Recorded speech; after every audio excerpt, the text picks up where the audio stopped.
नमस्कार, जेच एजुकेशन में आप सभी स्टूडेंट्स का स्वागत है। जैसा कि मैंने पिछले वीडियो में आप लोगों से प्रॉमिस किया था कि हम लोग बिहार करंट अफेयर्स को के सीरीज को लगातार करेंगे और मंथ बाय मंथ इसको कवर करने की कोशिश करेंगे। तो लास्ट लेक्चर में पिछले लेक्चर में हम लोगों ने सितंबर कवर किया था और आइए हम लोग अक्टूबर 2023 की बिन समय गवाए हुए शुरुआत करें हैं।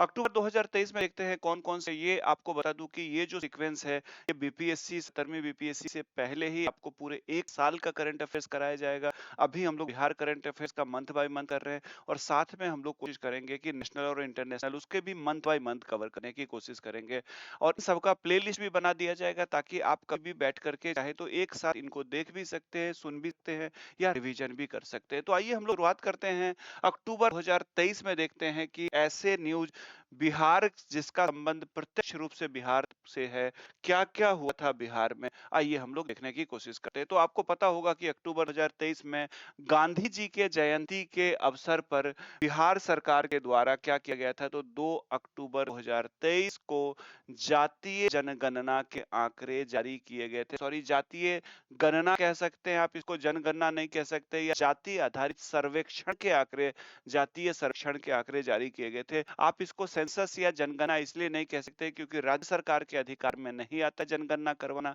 तो राज्य सरकार के द्वारा जाति आधारित सर्वेक्षण कराए गए थे और जिसके आंकड़े 2 अक्टूबर 2023 को पब्लिक डोमेन में डाला गया, यानी इसे पब्लिश कर दिया गया। आगे बढ़ते हैं, क्या-क्या हुआ था? तो इसे पब्लिश या इसे जारी करने का काम प्रेस कॉन्फ्रेंस के माध्यम से बिहार के विकास आयुक्त विवेक कुमार सिंह के द्वारा किया गया था। इस जाति आधारित जनगणना के आंकड़ों को जारी करने का काम किया गया था और जब ये जाति आधार जो आंकड़े जारी किए गए थे, सर्वेक्षण के आंकड़े से पता चला कि पिछले 11 साल में, यानी कि 2011 के जनगणना के बाद से लेकर के अभी तक अगर बिहार की देखें तो बिहार की पॉपुलेशन बढ़कर 2.66 करोड़ हो गई है या बढ़ गई है, यानी बिहार की जो आबादी है उसमें 2.66 करोड़ जो है और आबादी ऐड हो चुकी है और इस तरह से बिहार अभी तीसरे स्थान पर बना हुआ है, यानी फर्स्ट स्थान पर यूपी है पॉपुलस स्टेट में, सर्वाधिक जनसंख्या वाले में। दूसरे स्थान पर महाराष्ट्र है और बिहार अब भी तीसरा सर्वाधिक जनसंख्या वाला राज्य भारत का बना हुआ है।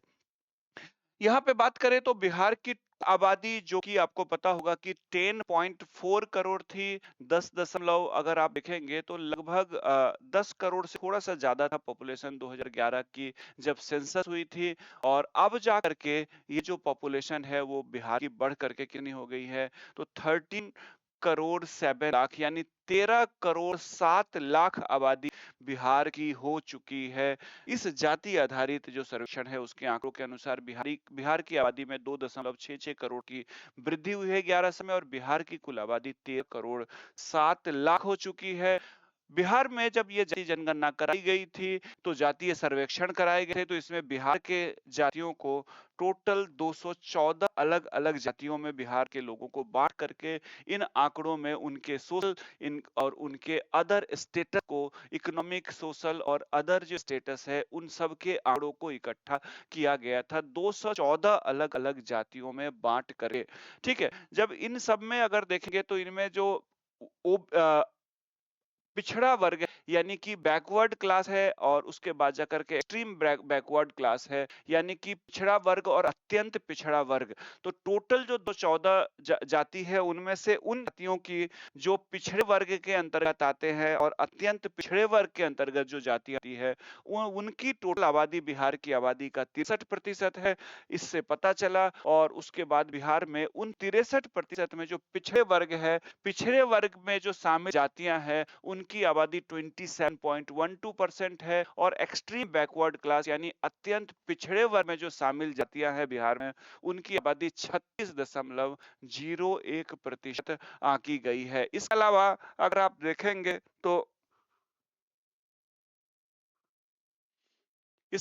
आप देखेंगे तो बिहार में शेड्यूल कास्ट यानी अनुसूचित जातियों की आबादी, यानी वो जातियां जिनको अनुसूचित जाति के अंतर्गत रखा गया है भारतीय संविधान में, उनकी आबादी का जो बिहार में प्रतिशत है वो 19.65% है बिहार की कुल पॉपुलेशन का।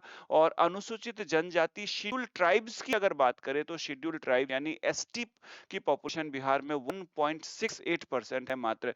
बिहार में पहले अनुसूचित जनजाति की आबादी अच्छी खासी हुआ करती थी, एक बड़ी आबादी हुआ करती थी, लेकिन बिहार के जो 18 दक्षिण तत्कालीन जिले को मिला करके जब झारखंड बना था 2000 ईस्वी में, 15 नवंबर 2000 ईस्वी में, तो बिहार की एक बड़ी जनजातीय आबादी जो है वो झारखंड में चली गई, जिसकी वजह से आज बिहार की जो जनजातीय आबादी है वो 1.68% है। इस आंकड़े को अगर आप देखें तो जो अनारक्षित वर्ग है, अनरिजर्व जो लोग हैं, वो बिहार में चाहे वो हिंदू और मुस्लिम दोनों में जो अनरिजर्व लोग है वो 15.52% है। हिंदू में अगर बात करें तो ब्राह्मण, भूमिहार, राजपूत और कायस्थ, और उसके बाद मुस्लिम्स में बात करें तो सिख वगैरह सब जो होते हैं, इन सबको मिलाकर के टोटल 15.52 अनरिजर्व है परसेंटेज। और जिनमें जो हिंदू स्वर्ण है, जातियां है यानी कास्ट है, उनकी पॉपुलेशन 10.56% आंकी गई है इस जाति आधारित सर्वेक्षण में। तो बिहार में सबसे ज्यादा कौन है, तो बिहार में जाति के आधार पर देखें तो अत्यंत पिछड़ा वर्ग जो समूह है, अलग अलग जातियों का समूह है, ये सबसे ज्यादा है। उसके बाद बिहार में पिछड़ा वर्ग की उसके बाद दूसरे स्थान पर है, बिहार में अनुसूचित जाति तीसरे स्थान पर है, और बिहार में अगर अनरिजर्व की बात करें तो 15.52% है।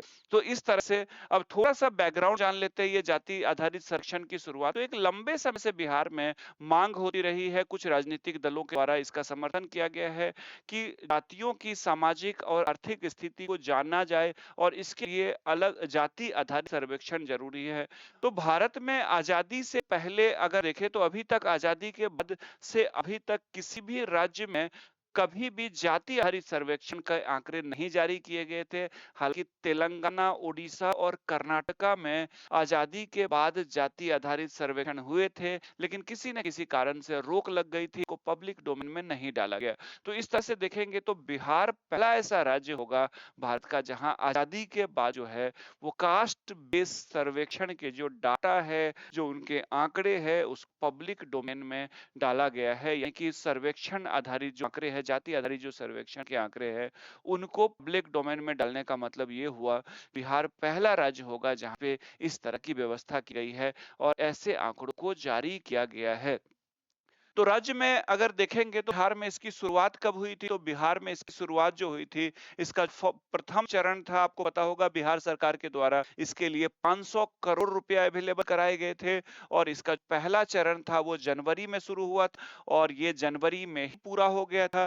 द्वितीय चरण में कुछ समय के लिए कोर्ट के द्वारा रोक लगा दी गई थी और हाई कोर्ट ने बाद में फिर मंजूरी दे दी थी, और उसके बाद जाकर के फिर एक आंकड़े जो सर्वेक्षण का काम है उसे संपन्न कराया गया था और फाइनली जो है इसे अक्टूबर में जारी किया गया। तो यहाँ पे आपने देखा कि किस तरह से कर्नाटक, तेलंगाना और उड़ीसा ऐसे राज्य है जहां आजादी के बाद भारत में जाति आधारित सर्वेक्षण हुए तो थे, लेकिन उसके डाटा को पब्लिश नहीं किया गया था। लेकिन बिहार जो है भारत का ऐसा पहला राज्य होगा जहां पे आजादी के बाद जाति आधारित सर्वेक्षण के आंकड़े जारी किए गए हैं। आइए बढ़ते हम लोग अगले अगले न्यूज की तरफ। नेक्स्ट जो न्यूज है हमारा वो है 37th नेशनल गेम, ठीक है, 37वां राष्ट्रीय खेल। तो जैसा कि आपको पता है कि जो हमारा 37वां राष्ट्रीय खेल है उसका आयोजन किया गया था गोवा में, और इसका आयोजन किया गया था अक्टूबर नवंबर 2023 में।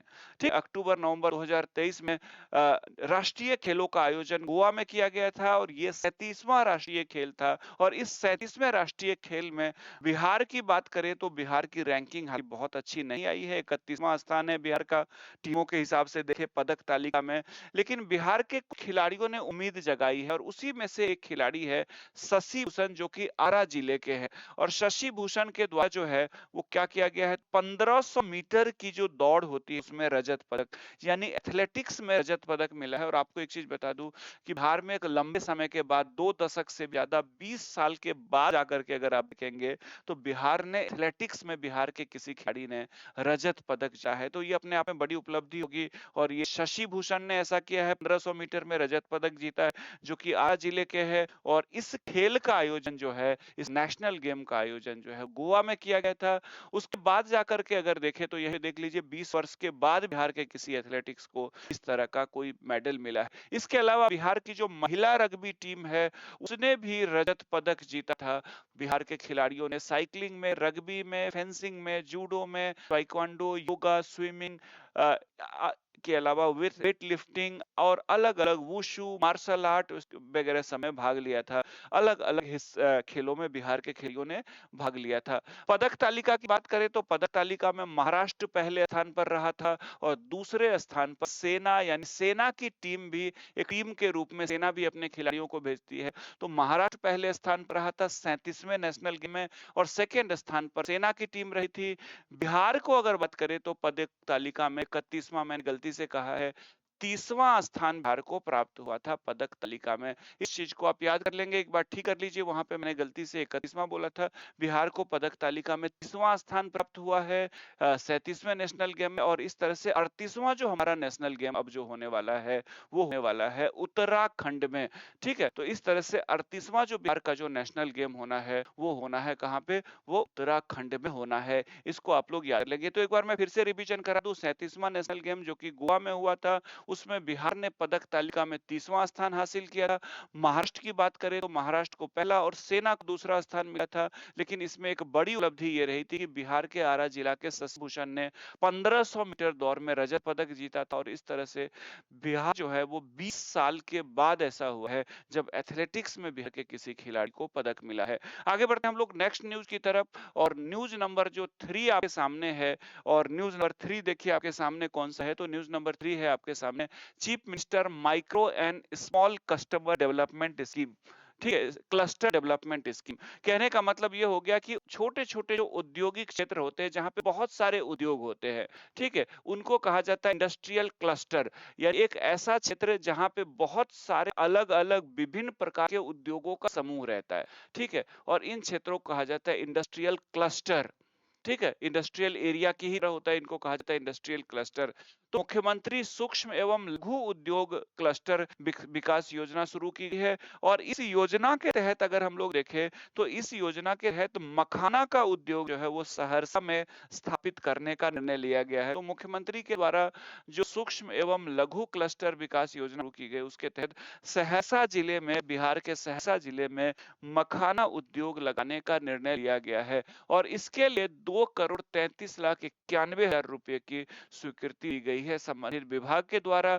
और ये जो मखाना उद्योग है, ये लगाया जाएगा जीविका, बिहार की जो जीविका दीदी सब है, उनका जो महिला किसान उत्पादक कंपनी लिमिटेड जो है, जो इनके द्वारा इसका संचालन किया जाएगा। यानी एक तरह से देखें तो बिहार के सहरसा जिला में जीविका दीदियों का मखाना उद्योग लाया जा रहा है मुख्यमंत्री लघु एवं सूक्ष्म क्लस्टर विकास योजना के तहत। सहरसा जिला में जीविका दीदियों के मखाना प्रोसेसिंग सेंटर लगाया जाएगा। यहाँ पे क्या किया जाएगा, तो मखाना पैकेजिंग की जाएगी, प्रोसेसिंग की जाएगी, उनके बहुत सारे बाई प्रोडक्ट्स यानी उप उत्पाद बना करके इनकी ब्रांडिंग, इनकी मार्केटिंग की जाएगी। और फ्यूचर में अंतरराष्ट्रीय स्तर पर भी इनको भेजा जाएगा। और भविष्य में इसी प्रकार प्रसंस्करण केंद्र दरभंगा में भी लगाए जाएंगे और कटिहार में भी लगाए जाने की योजना है।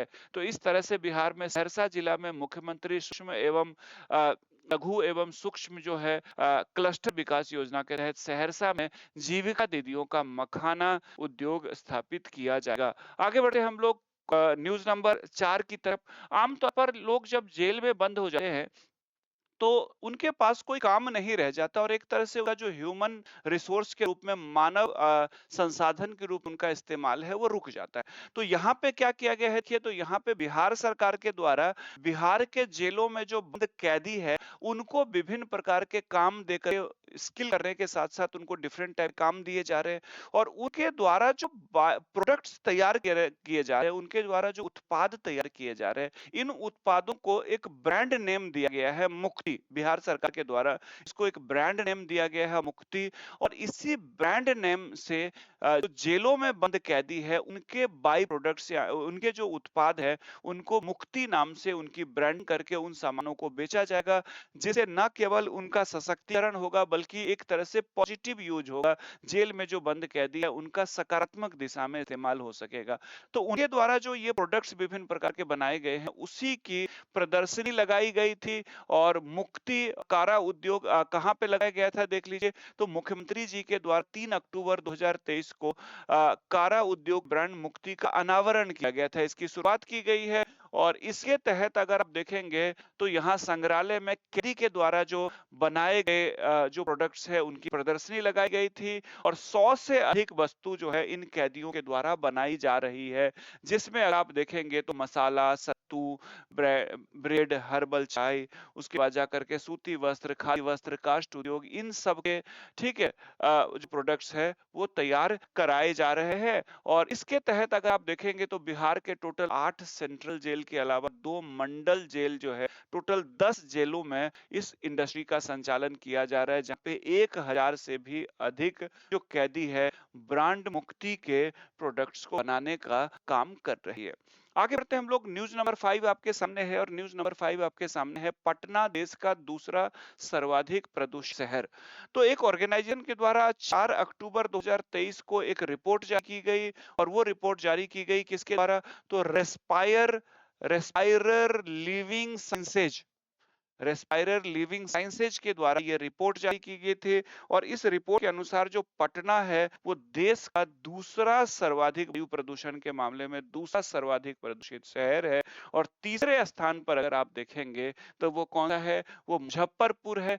और इसके तहत इस रिपोर्ट में बताया गया कि 10 में से 7 ऐसे टॉप 10 में से 7 शहर या तो दिल्ली एनसीआर के हैं, बिहार के हैं। तो इस तरह से रेस्पायरर लिविंग साइंस के द्वारा अक्टूबर 2023 में जारी रिपोर्ट के अनुसार पटना देश का दूसरा सर्वाधिक वायु प्रदूषण के मामले में और मुजफ्फरपुर तीसरा सर्वाधिक प्रदूषित शहर है।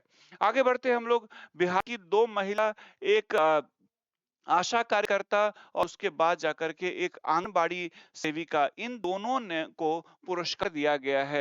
को दोनों कौन कौन है? एक है कल्पना कुमारी और दूसरा है ललिता कुमारी।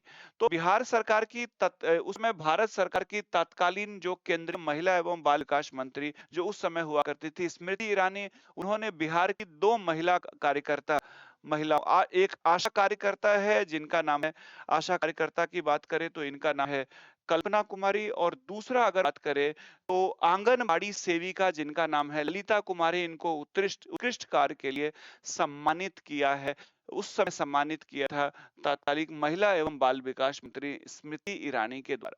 अब देखते हैं कि इस न्यूज के मेन पॉइंट्स कौन कौन से हैं जो आपको पता होना चाहिए। तो इस न्यूज के जो सबसे मेन पॉइंट्स है वो ये है कि 10 अक्टूबर 2023 को दिल्ली में इनको सम्मानित किया गया था। और इनमें आशा कार्यकर्ता जो है, आशा दीदी जिनका नाम है, आशा दीदी का नाम है कल्पना, और उसके बाद जाकर के आंगनबाड़ी सेविका दीदी जिनका नाम है ललिता कुमारी, इन दोनों ने किन किन चीजों पे काम किया है? तो इन्होंने अति गंभीर जो कुपोषित बच्चे होते हैं उनके उनको सही ढंग से मैनेज करने में, क्योंकि जो उनको आइडेंटिफाई करने का काम करती है। बेसिकली अगर हम लोग देखें तो आंगनबाड़ी में आइडेंटिफाई कर लिया जाता है और उसके बाद आशा कार्यकर्ता की सहायता से संबंधित हॉस्पिटल से उनको जोड़ करके उनके हेल्थ और न्यूट्रिशन से रिलेट बहुत सारी प्लानिंग की जा सकती है। तो अति गंभीर रूप से कुपोषित बच्चों के प्रबंधन, उनके रेफरल सेवा प्रदान करने में, और इन दोनों में कल्पना दीदी और ललिता दीदी ने बहुत बेहतर काम किया है और इसलिए इनको सम्मानित किया गया है।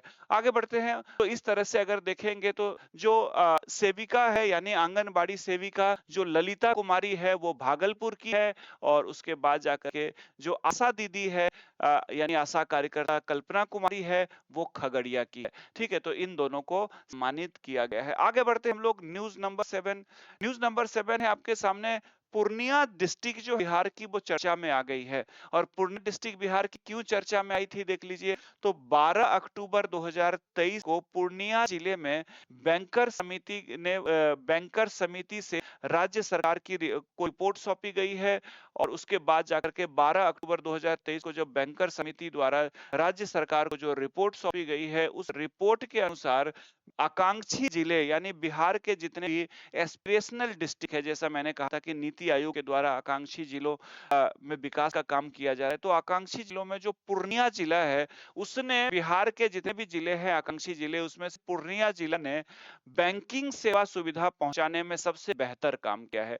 यानी लोगों के फाइनेंशियल इंक्लूजन में, यानी वित्तीय समावेशन में सबसे बेहतर प्रदर्शन किया है आकांक्षी जिलों में, और उसमें शीर्ष पर रहा है रैंकिंग में पूर्णिया डिस्ट्रिक्ट। ठीक है, और इसके तहत ये क्या किया जा रहा है, तो बैंकिंग सेवा यानी कि फाइनेंशियल इंक्लूजन के लिए पूर्णिया जिला जो है वो सबसे बेहतर स्थिति में रहा है बिहार के आकांक्षी जिलों में। फिलहाल अगर हम लोग बिहार की बात कर ले तो आप देख लीजिए, टोटल अगर आप देखेंगे तो अररिया 1, बांका 2, उसके बाद औरंगाबाद 3, बेगूसराय 4, गया 5, जमुई 6, कटिहार 7, खगड़िया 8, मुजफ्फरपुर 9, नवादा 10, पूर्णिया 11, शेखपुरा 12 और सीतामढ़ी 13। तो टोटल बिहार के 13 ऐसे जिले हैं जिनको आकांक्षी जिला घोषित किया गया है। किसके द्वारा, तो नीति आयोग के द्वारा।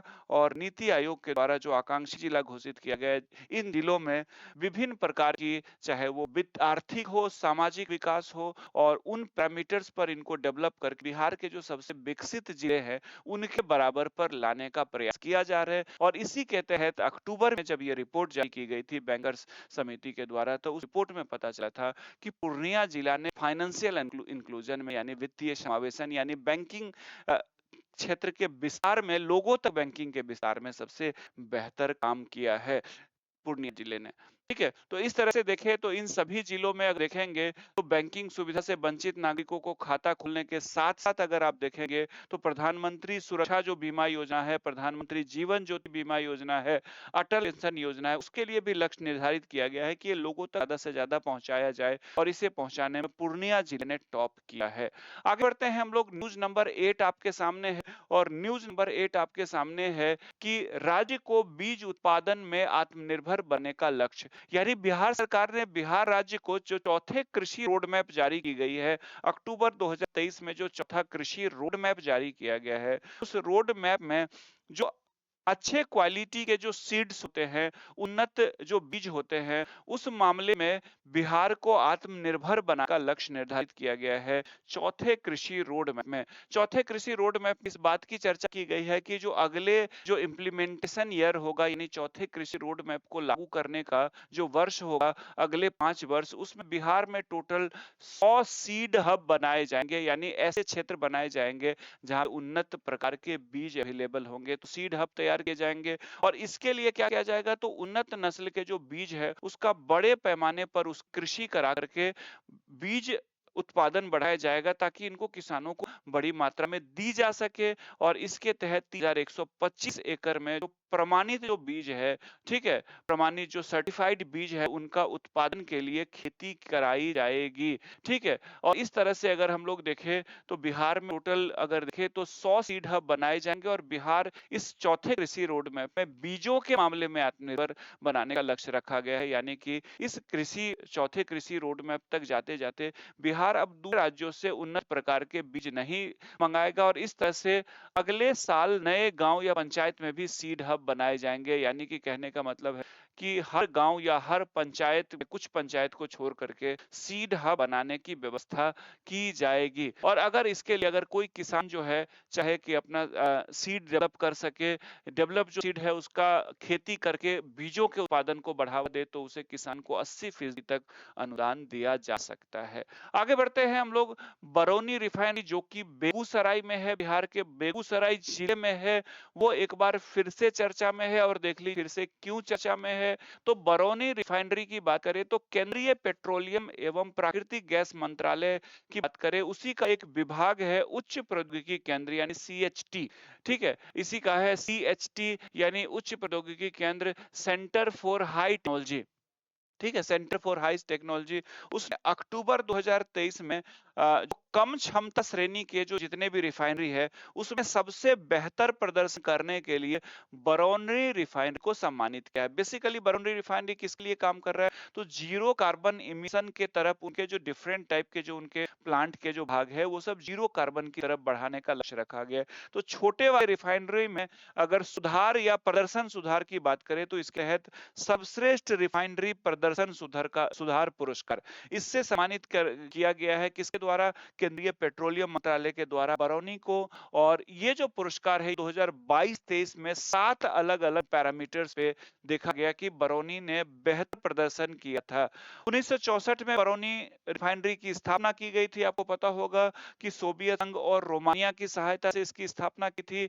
बरौनी रिफाइनरी ने क्या-क्या सुधार किया है, उदाहरणों में से देख लीजिए। तो मई 2022 में बरौनी ने ऊर्जा कौशल संचालन की दिशा में एक नई पहल किया था, और इसने दुनिया का अ, तीसरा और भारत का पहला ग्रीन कूलिंग टावर को कमीशन किया था। ग्रीन कूलिंग टावर जो है, यानी कि इसको क्लीन कूलिंग करने के लिए, जो यहाँ पे चूंकि रिफाइनरी में टेम्परेचर बहुत ज्यादा बढ़ जाता है, तो कूलिंग के लिए क्या होता है कि यहाँ पे जो प्लांट लगाया जाता है, टावर लगाए जाते हैं, उन टावर को भी एनर्जी की जरूरत पड़ती है। लेकिन इसके लिए इन्होंने यहाँ पे ग्रीन कूलिंग, यानी कि यहाँ पे कार्बन एमिशन नहीं होगा, इस तरह की व्यवस्था की, और ये अपने आप में दुनिया का तीसरा ऐसा रिफाइनरी होगा जहां पे ग्रीन कूलिंग टावर लगाया गया, और भारत का पहला है। इसलिए बरौनी को क्या किया गया, विशेष पुरस्कार से सम्मानित किया गया, यानी सर्वश्रेष्ठ रिफाइनरी प्रदर्शन पुरस्कार से सम्मानित किया गया है केंद्रीय पेट्रोलियम मंत्रालय के द्वारा। आगे बढ़ते हम लोग, न्यूज नंबर 10 आपके सामने है, और न्यूज नंबर 10 आपके सामने है ethanol production in Bihar. Bihar में इथेनॉल का उत्पादन। तो आपको एक चीज बता दूं कि इथेनॉल के दो मेन यूज होते हैं। पहला जो एक यूज है वो तो अल्कोहल इंडस्ट्री में होता है, हालांकि बिहार में अल्कोहल है, आपको पता होगा, बैन किया हुआ है। लेकिन दूसरा होता है इथेनॉल का जो इस्तेमाल होता है, वो होता है पेट्रोल में मिला करके एक फ्यूचर में एक फ्यूल के रूप में, यानी एक ईंधन के में इथेनॉल को बढ़ावा दिया जाएगा, ताकि भविष्य में जो है इथेनॉल से क्या किया जा सके, तो इथेनॉल से बायोफ्यूल प्राप्त किया जा सके, यानी जैव ईंधन का उत्पादन किया जा सके। तो बिहार सरकार के द्वारा बिहार में इथेनॉल के उत्पादन को बढ़ावा देने का फैसला किया गया है, और इसके तहत क्या किया गया है, बहुत सारे उपाय किए गए। आपको पता होगा कि भारत का पहला ऐसा राज्य है बिहार, जिसने हाल ही में पिछले साल जो है, 2 साल पहले की बात, बिहार ने इथेनॉल पॉलिसी जारी की थी। और अब बिहार ने निर्णय लिया है कि इथेनॉल का चूंकि 2 बड़े सोर्स होते हैं, एक जो सोर्स होता है वो होता है गन्ना। गन्ना की जो पेराई होती है चीनी मिल में, उसके बाद जो उसकी जो खोई बच जाती है, उससे सड़ती है, तो उससे तेल के रूप में इथेनॉल प्राप्त हो सकता है। और दूसरा जो मक्का होता है, उसको तेल पेर करके उसे भी इथेनॉल प्राप्त किया जा सकता है। 2 बड़े सोर्स होते हैं, हालांकि धान के भूसी से भी होता है।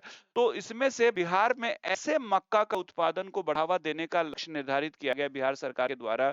100% जो हाइब्रिड बीज होंगे, यानी पूरे बिहार में 100% जो है वो हाइब्रिड मक्का का ही उत्पादन किया जाएगा, क्योंकि हाइब्रिड जो मक्का होता है उसमें इथेनॉल की मात्रा जो है, उससे इथेनॉल बड़ी मात्रा में प्राप्त की जा सकती है। तो बिहार सरकार ने ये फैसला लिया है कि बिहार में 100% इथेनॉल, ये क्या कहते हैं, ऐसे हाइब्रिड मक्का का उत्पादन किया जाएगा, जिसका क्या होगा, यानी 38 से 38 जिलों में जिसका इस्तेमाल इथेनॉल के उत्पादन के लिए भी किया जाएगा। और आपको बता दूं कि बिहार जो है, बिहार के 7 जिलों ने इससे पहले, आज से 3-4 साल पहले आपने देखा हो कि बिहार के 7 जिलों ने मक्का के उत्पादन में संयुक्त राज्य अमेरिका भी रिकॉर्ड तोड़ा था पर हेक्टेयर प्रोडक्टिविटी के मामला में। ठीक है, और इसके लिए बिहार सरकार क्या करेगी, तो बिहार सरकार पहल करने जा रही है, यानी किसानों को अनुदान देगी, यानी हाइब्रिड बीज अवेलेबल करने के लिए, खरीदने के लिए सरकार क्या करेगी, उनको अनुदान भी देगी, ताकि 100% जो है बिहार में जो मक्के की खेती हो, हाइब्रिड बीज की ही खेती हो पाए। आगे बढ़ते हम लोग, न्यूज नंबर 11 आपके सामने है, और न्यूज नंबर 11 आपके सामने है solar plates on the banks of canal.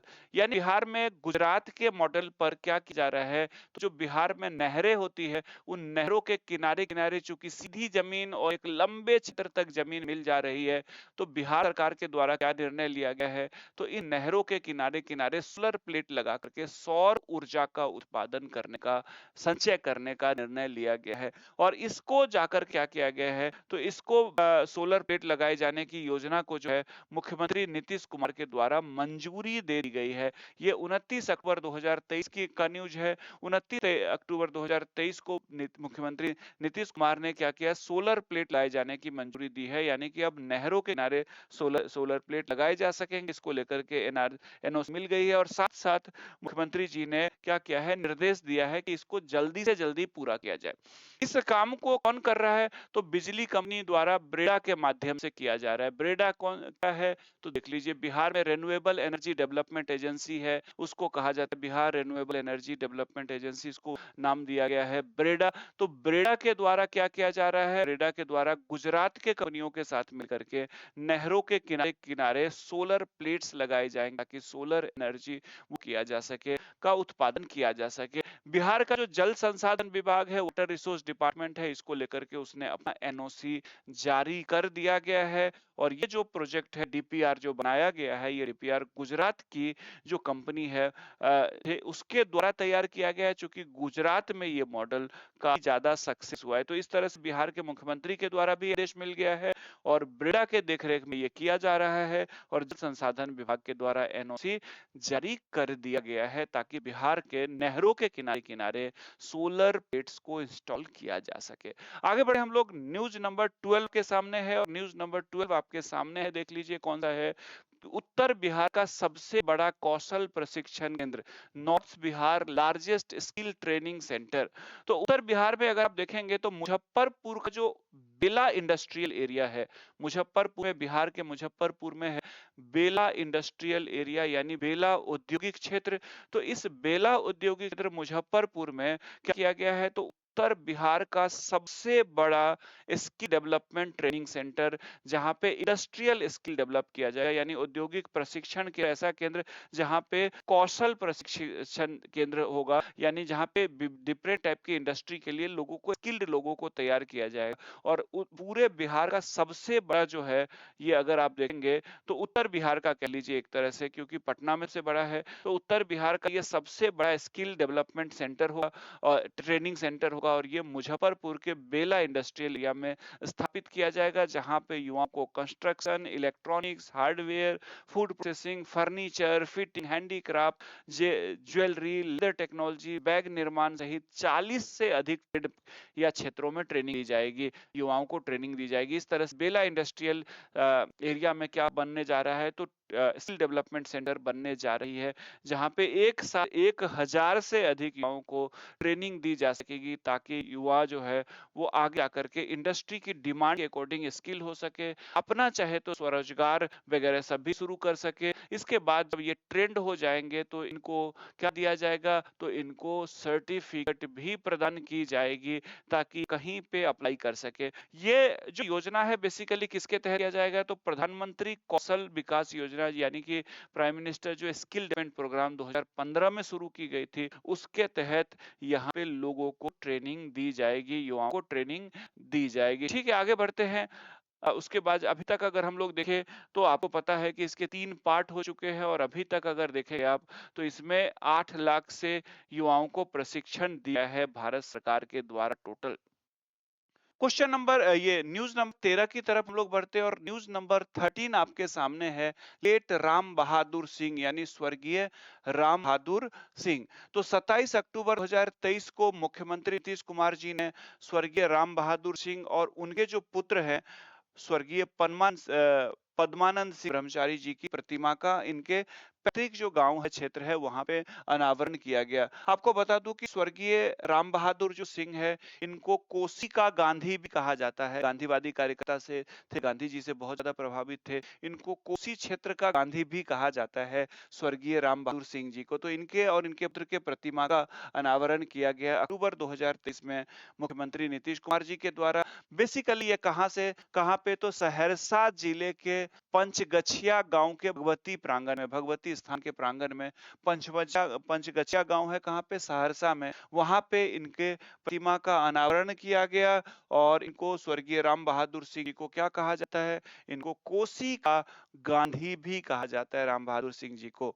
ठीक है, 1919 में अगर बात करें तो ये उस समय किसान नेता, जो कि भारत में अखिल भारतीय किसान सभा के संस्थापक रहे हैं, जिनका नाम है स्वामी सहजानंद सरस्वती, जिन्होंने बिहार किसान सभा की स्थापना की थी। तो उनके साथ संपर्क में ये आए थे और ये किसान नेता के रूप में भी फेमस हुए थे। उसके बाद 1919 में जब रॉलेट एक्ट आया था, जिसको गलाघोटू कानून भी कहा जाता है, तो 1919 के रॉलेट एक्ट के विरोध में भी इन्होंने गिरफ्तारी दी थी। 1920 में सैकड़ों लोगों के साथ मिल करके इन्होंने कोसी सेवक दल का भी गठन किया था। तो काफ़ी सक्रिय रहे थे। विदेशी कपड़ा का बहिष्कार का आंदोलन भी इन्होंने चलाया था, खादी का भी समर्थन किया था। गांधी जी के नमक सत्याग्रह भी 1930 में इन्होंने भाग लिया और यहाँ तक कि 1934 में जब आपको पता है कि बिहार में भूकंप आया था, खास करके उत्तरी बिहार के क्षेत्र में भयंकर भूकंप आए थे, तो इनका खुद का घर भी तबाह हो गया था हमसे स्वर्गीय राम बहादुर सिंह जी का। बावजूद इन्होंने, इनकी जो पत्नी है, उन्होंने अपने जमा पूंजी से जो इनके पास जो भविष्य के लिए पैसे इकट्ठे किए थे, उसके अपना धन इन्होंने दान कर दिया था उस समय जरूरतमंद लोगों के लिए। फिर 1942 में भी स्वर्गीय राम बहादुर सिंह जी ने भाग लिया था सक्रिय रूप से भारत छोड़ो आंदोलन में। तो आपको पता ही है कि बीएससी भारतीय स्वतंत्रता आंदोलन से जुड़े हुए जो भूले बिसरे लोग हैं, उनको भी अब याद कर रहे हैं, जिनको सामान्य तौर पर लोग नहीं जानते हैं। जैसे पिछले 2 बार से आप लोगों ने देखा होगा कि बतख मियाँ जी से बार-बार क्वेश्चन पूछा जा रहा है। तो स्वाभाविक रूप से ऐसे भूले बिसरे हमारे जो स्वतंत्रता सेनानी सब रहे हैं, जिनका बड़ा योगदान रहा है, ऐसे लोगों को बीपीएससी आइडेंटिफाई करके पूछ रहा है क्वेश्चन, तो स्वर्गीय राम बहादुर सिंह जी से भी क्वेश्चन पूछे जाने की संभावना होगी, इसलिए आप इसको देख लीजिएगा ध्यान से, ठीक है। आगे बढ़ते हैं हम लोग। न्यूज नंबर 14 आपके सामने है, financial assistance of families of martyred policeman of Bihar. ठीक है, martyred man of Bihar, Bihar के शहीद पुलिसकर्मियों के परिजनों को आर्थिक सहायता। तो होता क्या था कि जैसे पुलिसकर्मी में आत्महत्या को छोड़ करके ड्यूटी के दौरान अगर चाहे कोई नक्सली हमला हो जाए, कहीं पे कोई विस्फोट हो जाए, कोई दंगा हो जाए, या ड्यूटी करते हुए एक्सीडेंट हो जाए, या कुछ इस तरह की कोई दुर्घटना से उनकी जब मृत्यु होती थी, तो उनका जो अपना भविष्य निधि और उनकी जो सेवा के अकॉर्डिंग जो उनको जो मिलना है परिवार वालों को, जो चीजें जैसे आश्रितों को जो आर्थिक सहायता सब वगैरह सब जो होती है, जो उनके कटे हुए पैसे रहते हैं, जो उनको मिलते हैं सारा कुछ। लेकिन उसके अलावा जो शहीद होते थे तो उनको सिर्फ 2 लाख रुपए अलग से दिए जाते थे, ठीक है। जो उनके अपने पैसे जो है उसके अलावा परिवार परिजनों को सिर्फ 2 लाख रुपए दिए जाते थे। ये बहुत पहले निश्चित किया गया होगा और जिस समय निश्चित किया गया होगा उस समय ये 2 लाख बड़ी राशि हुआ करती थी। लेकिन अब 2 लाख कोई बहुत बड़ी राशि नहीं रह गई। 2 लाख के लिए अगर कोई एक पुलिस वाले अगर शहीद होते तो एक तो उनके जीवन की कोई कीमत नहीं है, ठीक है। कहने का मतलब ये होगा कि उनका कीमत नहीं लगाया जा सकता। किसी के लिए जीवन की कीमत 2 लाख या 25 लाख या 1-2 करोड़ नहीं हो सकती है। जीवन की कीमत हो ही नहीं सकती है, लगाया ही नहीं जा सकता है। बावजूद उसके अगर कोई हमारे पुलिस वाले बिहार में अगर ड्यूटी के दौरान शहीद हो जाते हैं, कितने कठिन परिश्रम है, पुलिस को काम करना पड़ता है, आपको पता ही होगा। 20 घंटे कभी-कभी ड्यूटी लगती है उनकी, इतनी सारी समस्याएं होती है जीवन में, उसके बावजूद वो अपने काम में लगे रहते हैं। तो उनके अगर किसी प्रकार की दुर्घटना हो जाए या वो शहीद हो जाए, तो उनको एक सम्मानजनक राशि कम से कम उनके परिवार को मिलना चाहिए। उसी को ध्यान में रखते हुए बिहार में क्या किया गया, अब ये राशि बढ़ा करके 2 लाख से 25 लाख कर दिया गया। यानी आत्महत्या को छोड़ करके अन्य किसी भी प्रकार से ड्यूटी के दौरान अगर मृत्यु होती है बिहार पुलिस कर्मियों की, तो उनको उनके परिजनों को 25 लाख रुपए दिए जाएंगे, जो कि पहले क्या था, तो पहले जो है वो सिर्फ मात्र 2 लाख रुपए दिए जाते थे। तो 21 अक्टूबर 2023 को बिहार पुलिस के जो महानिदेशक यानी डीजीपी आर.एस. भट्टे साहब के द्वारा इसकी घोषणा की गई है। ये आत्महत्या की स्थिति में ये राशि नहीं मिलेगी। तो आर.एस. भट्टे बिहार के डीजीपी हैं और उन्होंने इसकी घोषणा की थी। छापे अगर वो ये मौत छापेमारी के दौरान होती है तो भी मिलेगा, बारूदी सुरंग के विस्फोट में, आपराधिक मुठभेड़ में, नक्सली हमला, दंगा में, दुर्घटना के दौरान या अन्य स्थिति में घायल हो जाने के दौरान यदि मौत होती है तो ये शहीद माने जाएंगे और उनको 25 लाख रुपए दिया जाएगा उनके परिवार को। आगे बढ़ते हैं हम लोग। न्यूज नंबर 15 आपके सामने है, बिहार केसरी अवार्ड। तो बिहार सरकार के द्वारा 22 अक्टूबर 2023 को बिहार के विभिन्न विभूतियों को क्या किया गया है, 17 ऐसे विभूति यानी 17 ऐसे पर्सनालिटीज हैं जिनको बिहार केसरी से सम्मानित किया गया है। तो मुख्यमंत्री अगर देखेंगे तो ये बेसिकली 22 अक्टूबर 2023 को बिहार के जो प्रथम मुख्यमंत्री थे, आपको पता होगा स्वर्गीय डॉक्टर श्री कृष्ण सिंह की बात करें, जिनको बिहार केसरी कहा जाता था, तो उनकी याद में, उनकी जो जयंती होती है उनकी याद में 17 विभूतियों को यह सम्मान दिया गया है, बिहार केसरी से सम्मानित किया गया, जिसमें पटना वाले खान से भी हैं। तो लिस्ट में आपका नाम है, यहाँ पे देख लीजिए आप लोग, इसका स्क्रीनशॉट आप ले सकते हैं। एक और इन्फॉर्मेशन आप लोग को बता दूं कि जो जेस एजुकेशन का चैनल है, उस चैनल के डिस्क्रिप्शन बॉक्स में आप जाएंगे तो वहां पे आपको जो चैनल है उसके डिस्क्रिप्शन अगर आप जाएंगे पाएँगे, तो डिस्क्रिप्शन में आपको टेलीग्राम ग्रुप भी मिल जाएगा आपको, जिससे आप जुड़ सकते हैं। मेरे टेलीग्राम चैनल का भी लिंक वहाँ पे दिया गया है और मेरे व्हाट्सएप चैनल का भी लिंक वहाँ पे दिया गया है। तो कहने का मतलब ये हुआ कि मेरे टेलीग्राम चैनल या मेरे व्हाट्सएप चैनल दोनों में से किसी से भी आप जुड़ सकते हैं और वहाँ पे भी टाइम टू टाइम मैं डिफरेंट कंटेंट आप लोगों के साथ शेयर करता रहूँगा। तो आप वहाँ भी मुझसे जुड़ सकते हैं। आगे बढ़ते हैं, उसके अलावा आप चाहे तो जेएच एजुकेशन का फेसबुक पेज भी है, वहाँ पे भी आप मुझसे जुड़ सकते हैं। वहाँ पे भी टाइम टू मैं कुछ ना कुछ इन्फॉर्मेशन या कुछ ना कुछ चीज़ें शेयर करता रहता हूँ। तो जेएच एजुकेशन का फेसबुक पेज है, वहाँ से भी आप जुड़ सकते हैं। जेएच एजुकेशन का इंस्टाग्राम है, ठीक है, उससे भी आप जुड़ सकते हैं। इंस्टाग्राम का भी मैंने अपना वहाँ पे लिंक दिया हुआ है। तो चैनल के डिस्क्रिप्शन में जाएँगे तो जेएच एजुकेशन का इंस्टाग्राम का भी लिंक मिल जाएगा, फेसबुक पेज का भी लिंक मिल जाएगा। वहाँ पे आप चाहे तो व्हाट्सएप जो चैनल है, व्हाट्सएप चैनल एक नया फीचर आया, आपको पता होगा, जिसमें आप कंटेंट शेयर कर सकते हैं, पीडीएफ शेयर कर सकते हैं। तो आप व्हाट्सएप चैनल से भी क्लिक करके वहाँ पे आप जुड़ सकते हैं।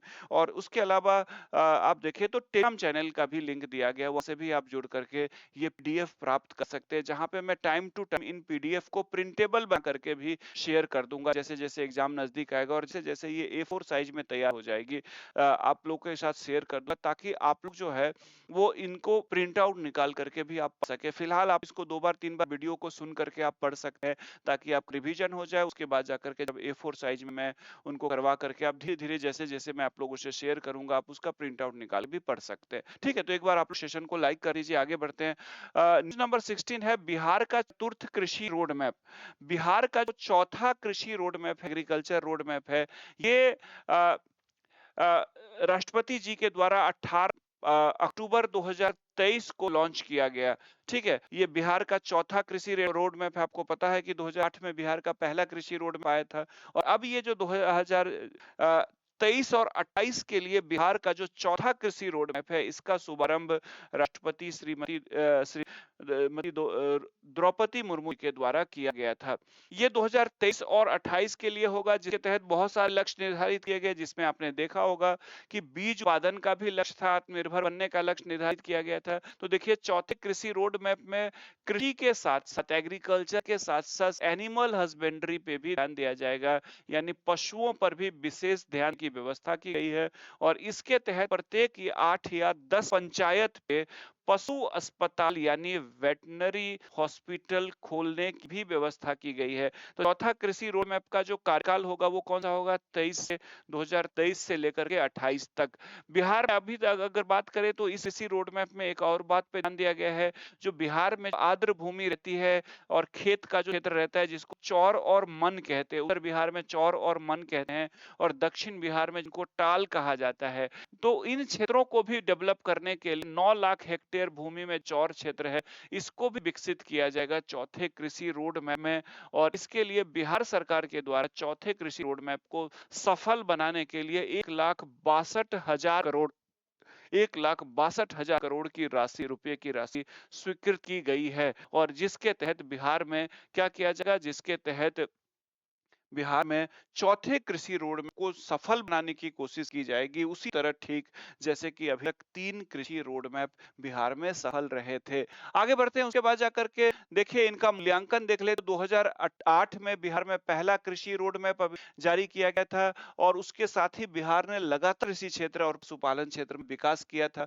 2011-12 में नालंदा के एक किसान ने तो प्रति हेक्टेयर उत्पादन के मामले में चाइना को भी पीछे छोड़ दिया था। नालंदा जिले के ही एक गांव ने वर्ल्ड रिकॉर्ड बनाया था आलू उत्पादन में। 2012 से 17 के दौरान जब दूसरा कृषि रोड मैप जारी हुआ तो इस दौरान भी फल, सब्जी, शहद, दूध, अंडा, मछली इनका उत्पादन काफी ज्यादा बढ़ा। 17 और 22 के दौरान तीसरा कृषि रोड मैप जारी किया गया था और आपको पता है कि बिहार अब मछली के मामले में तो कम से कम आत्मनिर्भर हो चुका है, जैसा कि आपको पता है। तो फाइनली 2023 कर दिया गया था तीसरे कृषि रोड मैप के कार्यकाल को बढ़ा करके, और अब जाकर के देखेंगे तो 2008 से लेकर के अभी तक मछली के उत्पादन में तो बिहार ने 2.5 गुना ज्यादा वृद्धि की है। आप सोच करके देख लीजिए। और फाइनली अब बिहार मछली के उत्पादन के मामले में आत्मनिर्भर हो गया है। चावल, गेहूं, उसके अलावा जब से कृषि रोड मैप जारी किया गया है, बिहार को मक्का के अलावा कृषि के क्षेत्र में, मक्का के उत्पादन के अलावा ओवरऑल कृषि के क्षेत्र में भी कृषि कर्मण पुरस्कार पुरस्कार दिया जा चुका है। बिहार ने आलू, गोभी, बैंगन, टमाटर के साथ-साथ मखाना के भी उत्पादन में रिकॉर्ड वृद्धि की है। तो इस तरह से अभी तक 3 कृषि रोड मैप सक्सेस हुआ है। चौथा कृषि रोड मैप जो 2023 से 28 के लिए है, जिसमें कृषि और पशुपालन के साथ-साथ बीजों के मामले में भी आत्मनिर्भरता के लक्ष्य निर्धारित किए गए हैं। तो ये था अक्टूबर 2023 के न्यूज़। अक्टूबर 2023 को हम लोग ने कवर कर लिया है। आप लोग एक बार इस सेशन को लाइक कर दीजिए। अगले अंक में हम लोग क्या करेंगे, तो अगले जो वीडियो होंगे उसमें नवंबर 2023 के वीडियो आपके साथ शेयर किए जाएंगे। तो मिलते हैं अगले लेक्चर में। आप लोग एक बार सेशन को लाइक कर दीजिए। मैं सबका प्लेलिस्ट बना देता हूं। मिलते हैं अगले लेक्चर में। Thank you. Have a nice day. जय भारत।